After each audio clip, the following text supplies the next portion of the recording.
Hi guys, it's Dakota. Hope everybody's having a good day. All right, today I want to talk about shadow work. I'm not going to talk about so much about the deep, what it is, and how to get rid of it. I'm not going to do that. That isn't what I want to talk about. I just want to, and the reason I'm talking about it is it's sort of, if you've noticed, things happen to trend on YouTube, on Instagram, on blogs. And I think that shadow work over this last year has kind of come up again. So it's like this revolving door. It comes and then it goes and then it comes back again. And the really great thing about it is there's always new people that are new to the path and new to this way of spirituality, a new way of thinking and all of that. And they really have no experience and they're just looking for experience. So I think these subjects, these topics keep coming back around. And I just want to mention that, there are times, and look at, I teach classes at my store, and don't get me wrong, there's times when I go, oh, not this again, not this class again. How many times can one person teach this class? Well, as many times as you have people interested in that subject or that topic because they're new. They're looking for guidance. So be sure that if you are experienced and have been working any area of your spiritual path, not just shadow work, it could be crystals or it could be growing plants, growing herbs, whatever it is. Just remember that some people don't even know that you can plant an herb right on top of the dirt. You don't even have to dig a hole. Did you know that? You sure can. So, but maybe people don't know that. And so that's why we start over again. So I decided that I would talk just a little bit about it because I always think a little bit differently about things. And first, let me tell you, if you're new, without going into like the exacts and all the deep part of shadow deals with past traumas, events. So that could be, and you typically when you're young. However, I know people that are adults who recently experienced trauma. If you've been married for 40, 50, 60 years and your spouse suddenly dies, that's traumatic. And there's something that you go through with that. Anger, sadness, fear, all of those things. It's a trauma. So, but it could be maybe you came from a dysfunctional family somehow. Maybe there was alcohol involved, fighting involved. It could be abuse, even sexual abuse. It could be fears over things. You could have been put down, told you weren't good enough, you'll never amount to anything, mental, traumas as well as physical. No one has the right to say what you experienced was trauma or not a trauma. Just like no one has the right to say, I don't know, blue is prettier than black. I mean, black happens to be my favorite color. I'm wearing blue because it's a tank top and I'm in the witch cottage and it's hot. um, but no one has the right to say that, one is more than the other. You can't weigh that, all right? You can't weigh one person's experience against the other person's. So that's what shadow is. It's all those things that, all those ugly things that happened. And some things you may not even consciously remember, but the subconscious is a really interesting thing, and it can remember a lot of things. And so we sort of don't even know that those things. I think somewhere maybe in the back of your mind you might know, but we're sort of blindfolded to a lot of things that happened because it was too ugly. We don't want to remember it. We don't want to look at it.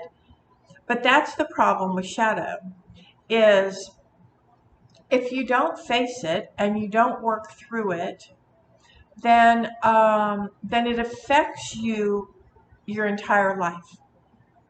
It affects you your entire life because there are certain things when a traumatic thing happens, like let's say there was a lot of physical fighting when you were a young child in your household. Maybe your parents fought and like really bad fighting, and maybe there was hitting or maybe there was throwing things. It's just the screaming and the yelling, and it made you afraid, and so you would run and hide in your closet or hide under the covers or something like that.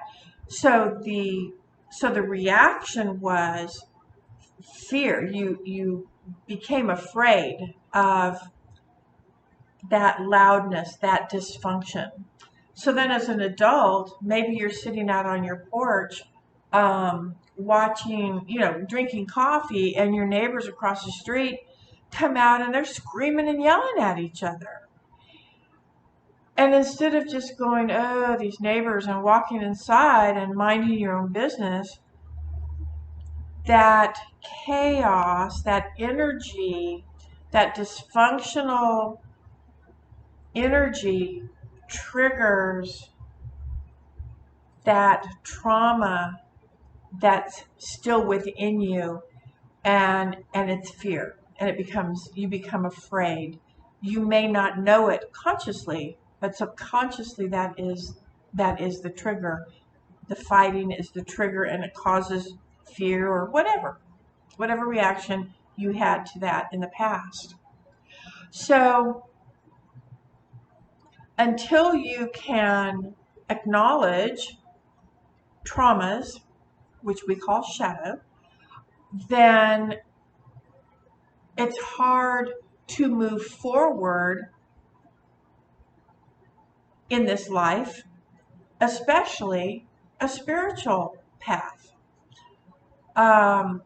Because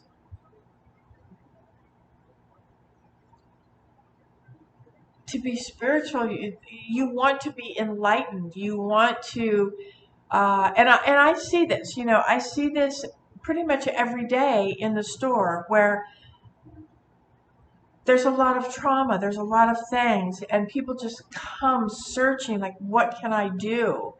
And I don't have time in a day to explain really anything about shadow work, and maybe things that they might want to research and do on their own. So we do the best that we can with explaining meditations and maybe some good stones for stress and anxiety, those types of things. And those are all great tools. But the biggest tool is you have to acknowledge that the trauma happened. You have to acknowledge it. And then once you acknowledge it, then you have to own it, obviously, because it's yours. It's yours.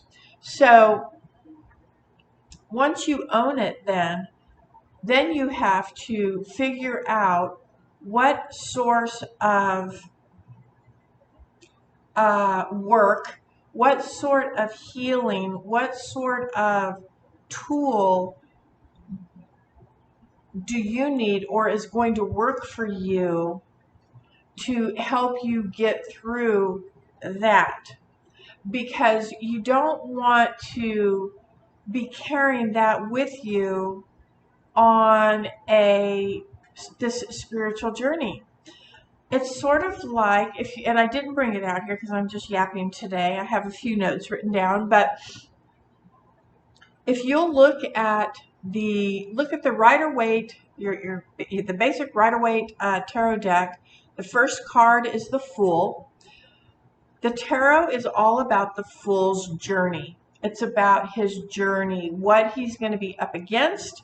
It's going to be about, the journey is about his successes, and it is also about his failures and what he learns and how he grows and how he develops. And so when I look at the Fool card and I'm talking about journey work, or not journey work, I'm sorry, shadow work, that's what I think of when I see that Fool card. I think about, this is a journey. This is a new journey.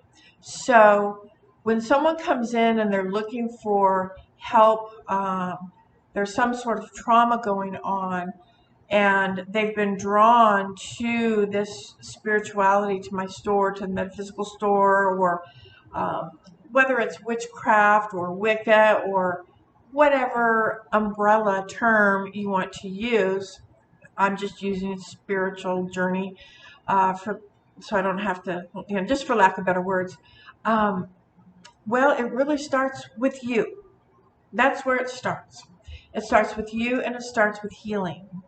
And healing that trauma. And some people call that trauma the inner child. You have to heal the inner child. And I don't really use that term so much. It doesn't work for me, so I don't use it. But you will hear that. But shadow to me is something that I actually, and this is going to sound weird, I actually enjoy doing shadow work when I acknowledge that I'm having these triggers. That is triggering me. I am reacting in this way. Whether it's just mentally or whether I physically feel something, or whatever. That is a trigger. So then I want to do some shadow work, because I want to know, why did that trigger that reaction or that emotion in me? Because I didn't like it. I really didn't like it. Unless it was something like, oh, yay, that was great. Then I'll hold on to that. But if it was something that triggered sadness or fear or being unsure or feeling self-conscious or something like that, I want to know, I want to go in. I want to go into the shadow, and I want to look around, and I want to see what it is that would have caused that reaction in me. And then I'm going to call it up, and I'm going to face it, and we're going to have a working. We're going to work on that. Because for me, and so so it's not that I enjoy shadow work. So I mean, I'm saying enjoy. I enjoy the end result of shadow work. The actual work is not fun. The actual work is kind of difficult. It's not kind of. It's difficult. And I say it rears its ugly head, because it is ugly. You might cry. You might get angered. You might even fall into some depression and stuff like that. Because it's very hard. Who wants to go back and relive a trauma? But once I go in and I see that, I get why something like that would trigger me, because this used to always da-da-da-da-da, whatever it is. Now I'm able to work on that. I just have to find what works for me. What's the best way for me to work on that? Well, I love doing meditation. I love doing journey work. Journey work is always great for me, because I work with spirit guides. So I can always do journey work and try to contact my spirit guides that can help shine a light on that shadow. and so that we can see what it is and open it up and examine it a little bit deeper. And then once you can do that, then you're able to release it or understand that I'm not going to allow that to trigger me, because that trauma does not hold power over me anymore. The other thing that I love doing, there's the road opener candle that we started a couple weeks ago. I'm still working. This was something that I did for YouTube, to show you all. I did put a little something of my own in there, but it wasn't, had nothing to do with shadow work, by the way. It was just a little something because I just didn't want to do the candle just for show and tell. I actually wanted to do something, but I haven't worked that candle the way that I should. And I did tell you, I think it was last week, that I had a moment of going, yeah, you're right. I did light that candle, and I did have a petition, and I haven't done a whole lot with it. So, yeah, that's probably not going to happen. Oh, you see that flame shoot up? It knows I'm talking. Hello. It knows I'm talking about it. So, yeah. So, anyway, I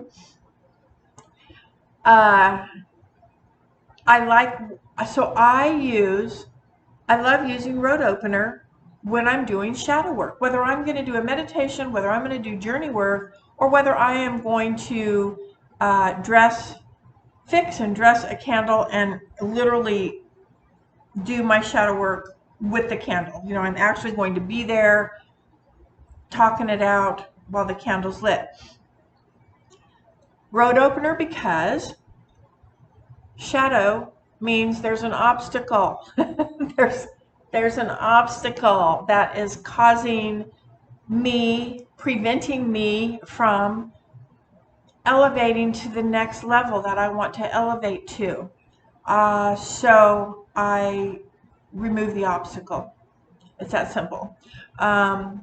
And that's how I see road opener. Not everybody does. Some people use road opener for other things. But for me, road opener is about removing the obstacle. And when I do shadow work, it is because there is an obstacle that needs to be removed. And so I am on my spiritual journey. And I would say over the last, probably the last 15 years, I mean, it's just incredible. The growth is incredible. And I want to share this with you because, I've mentioned and I don't mean any disrespect by this. I truly don't. Because I've met a lot of people who just sort of, I don't know, I guess, and I don't like to use this word either, but I don't know what else to call it. They dabble with candle magic or with whatever. I don't care, I just don't care, because if that's what works for you, then that's what I want you to use. But, I work my path every day. I have a devotional practice, and that happens every single day. Every single day. Sometimes it's more elaborate than others, and some days it's just thank you, I'm here, I'm aware of your presence, whatever words come out of my mouth, and thank you, blessed be, but like I am late,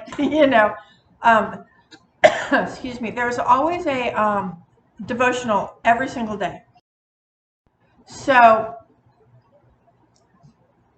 for me, the more I do, the more I put into my work.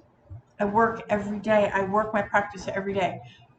Whether it's journaling, whether it's just reading, but my devotional practice comes first. That's my priority. Devotional practice is my priority. I also do gratitudes, and it's huge for me. And the more that I put into that, literally, the more elevated I am. It just is. So for shadow, in order for me to elevate to these various points that I'm trying to elevate to, for the knowledge, for the mysteries, the less shadow I can't have shadow. I can't have that. I mean, I just can't have that. I can't. It's like bringing an old, ratty piece of luggage to, on a to the queen's house to stay for the weekend. I mean, you're gonna go out and buy a brand new luggage, and you're gonna leave the old one at home. I mean, I just don't want to bring the baggage with me. So shadow work for me is really important, and it opens a lot of doors for me. And so I'm really excited about that. But my friend Drew over at She Who Walks Between the Worlds, I'm going to leave the link below. Watch her video, because I did watch it, and she talks about that, the duality, the dark and the light of shadow. And she talked about how the shadow, because I mean, let's face it, shadow is dark, right? I mean, because watch, look, see the shadow on my face? See the shadow? There we go. See the shadow? So, but shadow is a direct effect of shadow, of blocking out the light. So how she explained it was really, really awesome. And it's something that I'm really, really, really considering, and I really want to, I want to think about more. I want to explore it more, and I really want to talk to Drew personally, and let's talk about it, because I want to know more about it. Because I really, just from hearing that on her video, I get it, that shadow is on the inside, and what she's saying is that your outer work would be the light. And but what I felt with that was, well, I mean, if we're talking about the shadow work was complete, then yes, because on this outer mundane realm in which we live, if that's what she was talking about, I'm not sure. That's why, Drew, I need to talk to you. Then I'm not sure how I feel about that, because obviously we have shadow. I'll speak for myself. I do still have shadow, and yet I can't bring my shadow. I don't expose my shadow in the mundane world. Going to work, could you imagine? Going to the grocery store, we're all, hi, the neighbors, hey, how are you? They don't know anything about those shadows within. So I'm not really sure if that's light. That's sort of that might be a light switch, but it's not light. I don't know. I don't know. But it was really, really, it was really awesome to think about that, the way that she explained it. So please go watch her video, because you'll see how she explained that. And like I said, I was like, I need to do some work on that, and I want more explanations. So either Drew, do a video specifically on that, or give me a shout and let's talk. Nothing better than sitting with your friend and spiritual talking. Love it. Okay, so that's what I had for you today for shadow work. Again, I was not going to go into the details of it, like the deep darkness of shadow. It's not an easy thing to do. One of the things that besides like meditation and journey work and doing road opener candle work, where I'm talking it out, even if I'm reading from my journal while the candle's lit.